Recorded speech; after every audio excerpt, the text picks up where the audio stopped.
Peace to everybody, back with another video. This is about sex, insecurity, and careless whispers. What Andrew Ridgelet's Wham memoir says about George Michael. And as you can see here in the screenshot is Andrew Ridgelet and George Michael. Now, they were best of friends and they were bandmates together.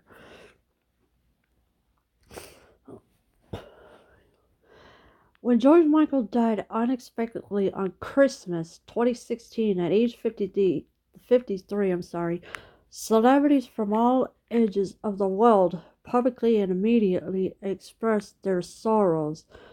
James Corden noted that he inspired carpool karaoke. Miley Cyrus tweeted her appreciation of his role in the LGBTQ community. Brian Wilson wished love and mercy to his loved ones. Madonna posted a video of, herself introducing his performance at a vintage MTV Video Music Awards, but one notable person stayed quiet. So when George Michael had died unexpectedly on Christmas in 2016, and of course he was at the age of 53, there were celebrities was just coming out expressing how they felt about George Michael and gave their condolences as well. Miley Cyrus tweeted her appreciation of his role in the LGBTQ community. And of course we know that it's hard for somebody to be gone, and it's not easy, but there was one person that kept quiet through all of this. Now Andrew Ridgeley, always the more reclusive half of the smash pop duo Wham, has found the words, so he is now starting to come out of how he felt about George Michael, because Andrew Ridgeley was the one that was kept quiet, and he always had the more reclusive half of the smash pop duo Wham has found the words. So now he found the words of that he's going to come out and say about George Michael. In the new 335-page memoir, Wham, George Michael and Me, a memoir Ridgeley, now 56, foregoes the standard story of my life details to focus on his decade of friendship with the music icon. It's an exhilarating journey that started on the first day of school in England in September 1975, when then 12-year-old Andy volunteered to mentor the new kid in the class, who went by the difficult-to-pronounce name of George Panayoto. The pair became fast friends, bonding over a mutual love of David Bowie and Elton John. Just 6 years later, they formed Wham. So there's a 335-page memoir called Wham. It's called George Michael and Me. It's a memoir. Ridgeley, of course, now he's 56 years old, foregoes the standard story of my life details to focus on his decade of friendship with the music icon. So they had a friendship. They were best friends. And of course, he would help George Michael to try to pronounce his name.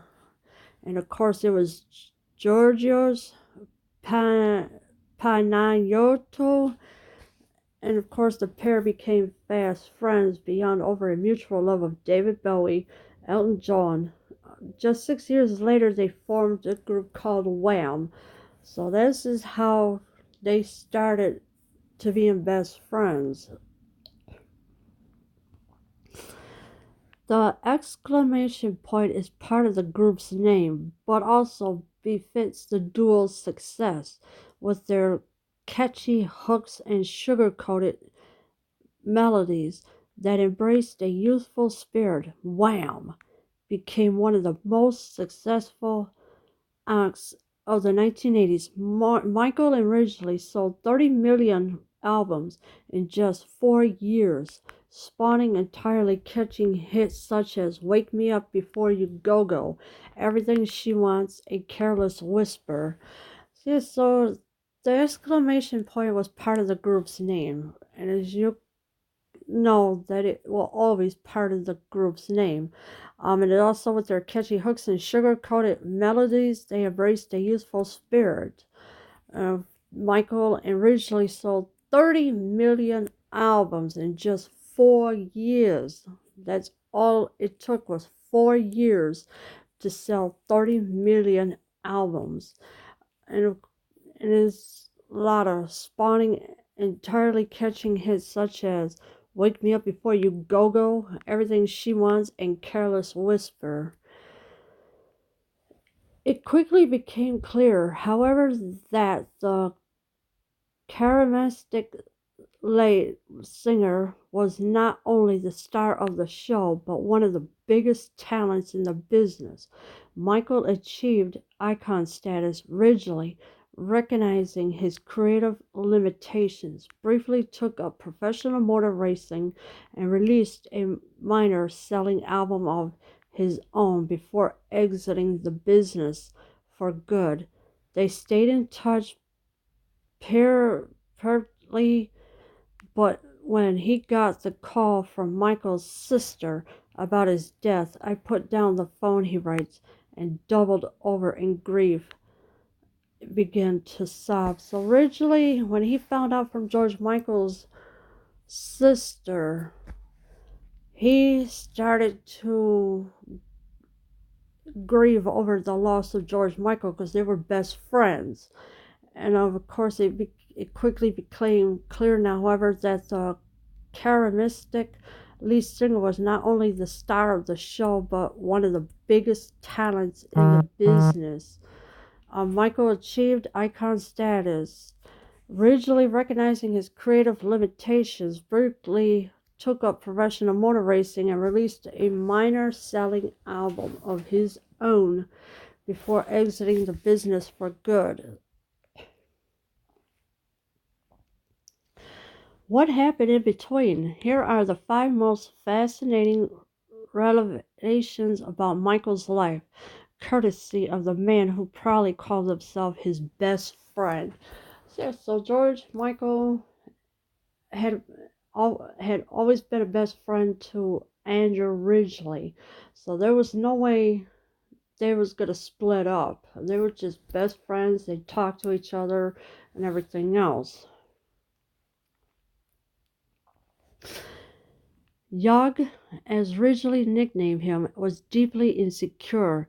His Greek father, was a strong character and narrow-minded about the world, determined that his son become a success. That Yog was a more sensitive boy would have only exacerbated the effect of that. He writes, Michael was particularly vulnerable when it came to his unruly hair, his glasses, and his soft physique, so much so that he didn't like to take his shirt off in public and often fretted about his wardrobe choices. He discovered years later that he was colorblind, which affected his style. When the then teenagers tried out to be part of a local punk band and failed to make the cut because they weren't significantly anti-establishment. Ridgely says Michael took it hard. Yog later admitted that the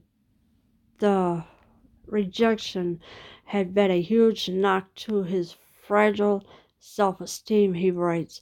I hadn't realized the depth of his distinguished years. Later, when Michael gave himself a pop idol makeover complete with a designer stubby leather motorcycle jacket and who cares attitude, I thought it was so far removed from who he really was.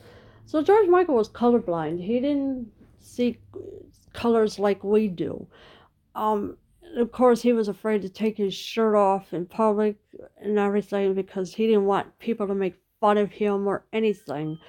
He discovered years later that he was colorblind, which affected his style. So that's what happened with George Michael. He was colorblind. He couldn't see blue, red, or anything like that because he would see it as a different color. Um, of course, originally nicknamed him Yog, and he was deeply insecure. Also, the pop idol makeover complete with a designer stubble, leather motorcycle jacket, and who cares attitude. So that's how George Michael started changing his life around.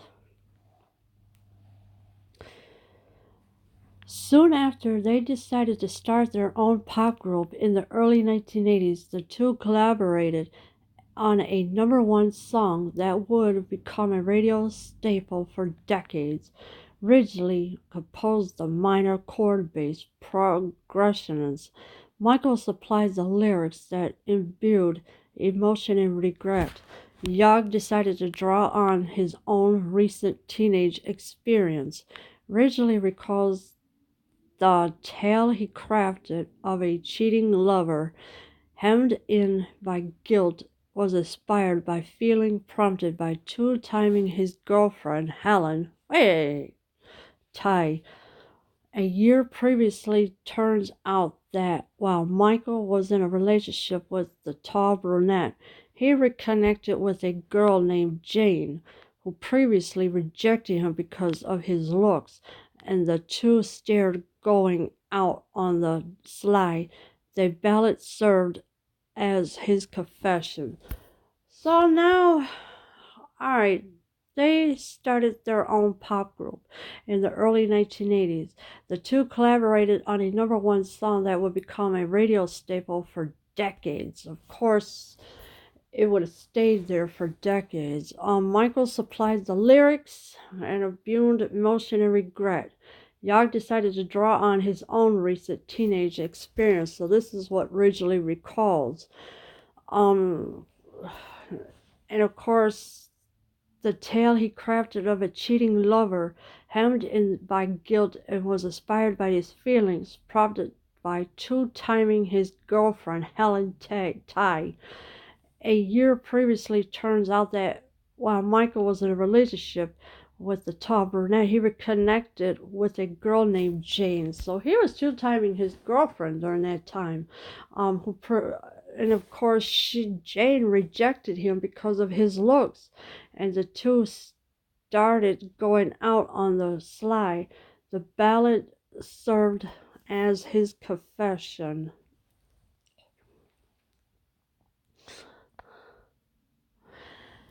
In a chapter titled Revelations, Ridgely recalls the moment that his friend, who had now rechristened himself George Michael, came out to him. They were in Ibiza, Spain, to film the video for their new song Club Tropicana, and Michael phoned him one morning and asked for a chat with backup singer Shirley Holliman in the room for support. Ridgely said that his friend, who had gone a few years without dating, shared the news. His words per Ridgely: "I didn't know whether to tell you this, but I'm going to. I'm gay." Ridgely's nonchalant response: "Oh, okay, well, that's a bit of a surprise." After the confession, he definitely seemed more relaxed, probably because he realized it had made no difference to me whatsoever.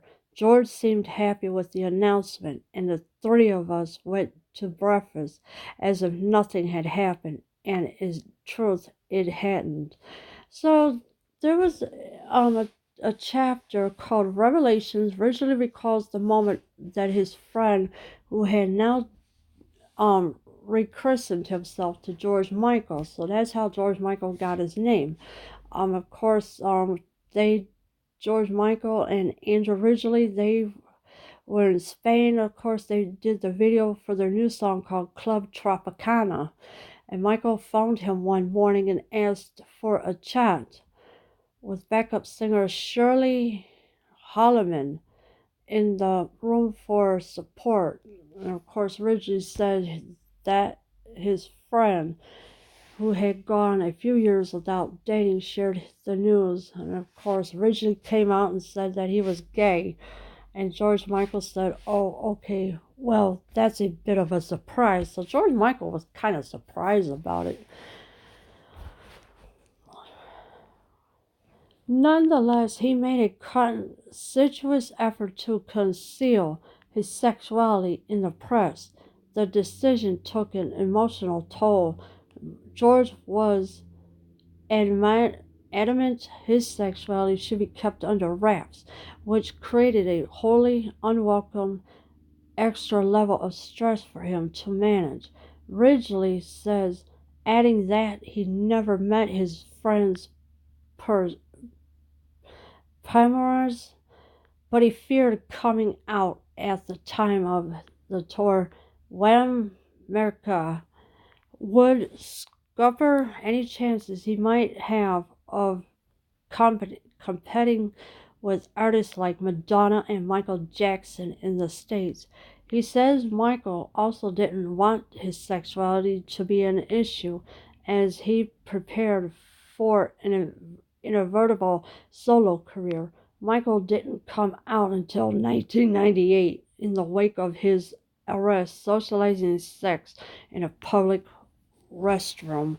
So George Michael came out and said that he came out with his sexuality in 1998 in the wake of his arrest, socializing sex in a public restroom. So that's how George Michael came out and revealed his sexuality. George was adamant his sexuality should be kept under wraps, but unfortunately it kept under wraps for as long as it could. Of course, but he feared coming out at the time of the tour. Wham America would scupper any chances he might have of competing with artists like Madonna and Michael Jackson. I'm sorry. In the States.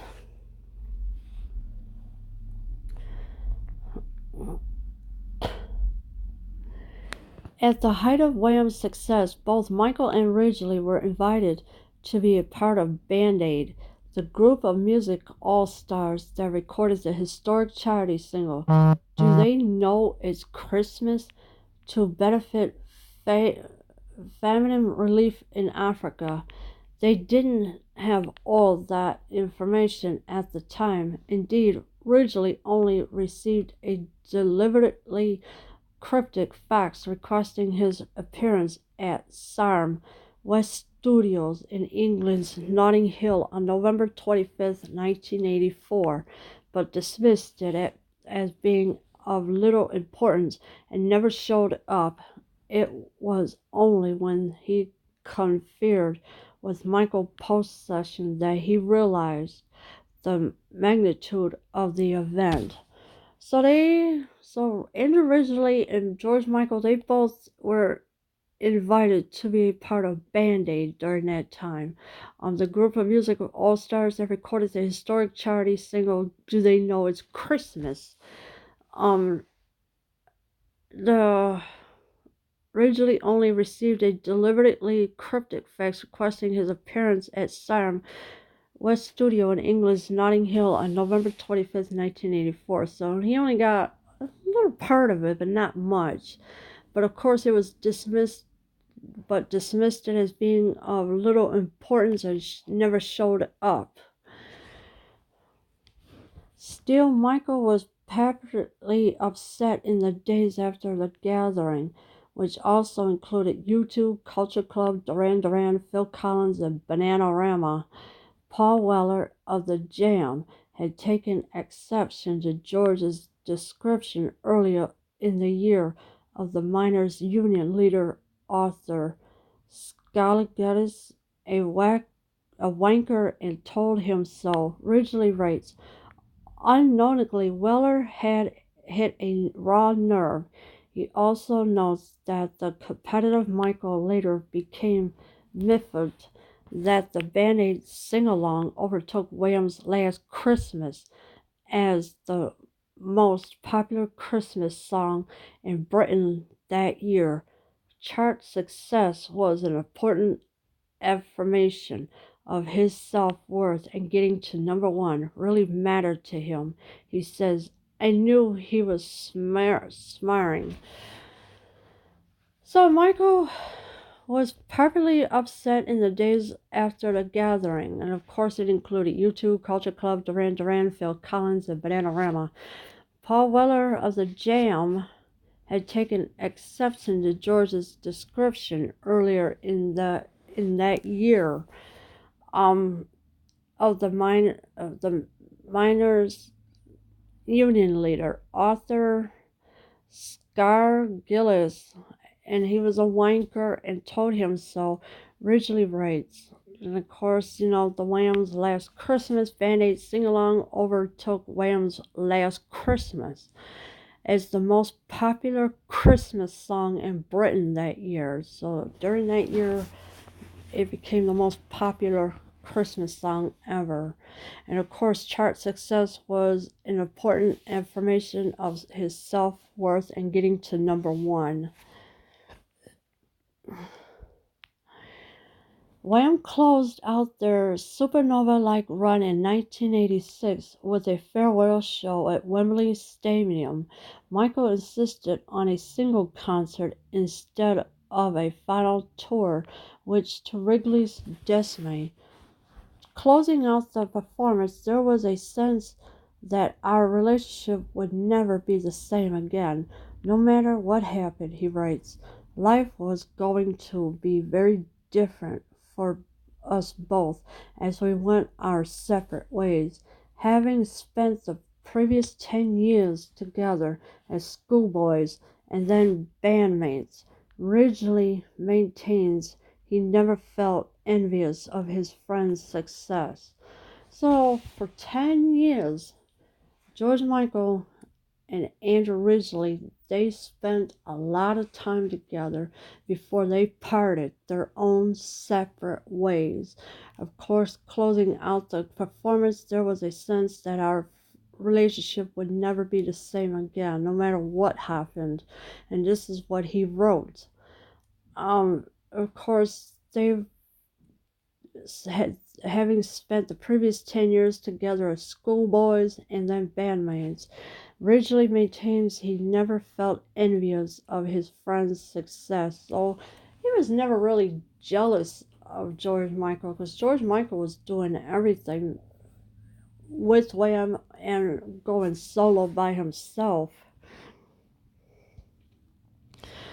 Ridgelet did visit Michael while he was recording the multi-platinum 1987 album Faith, and sensed that he was troubled. The self-doubt had returned, he says, and he was struggling with that being George Michael truly meant.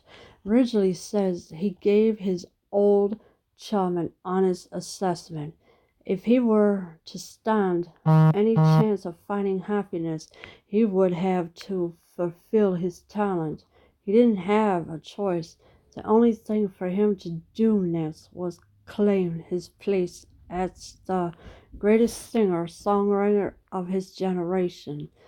They shared the stage only one more time when Ridgelet was invited to play backup for one of Michael's solo shows in Rio in 1991. So Ridgelet did visit George Michael for a while.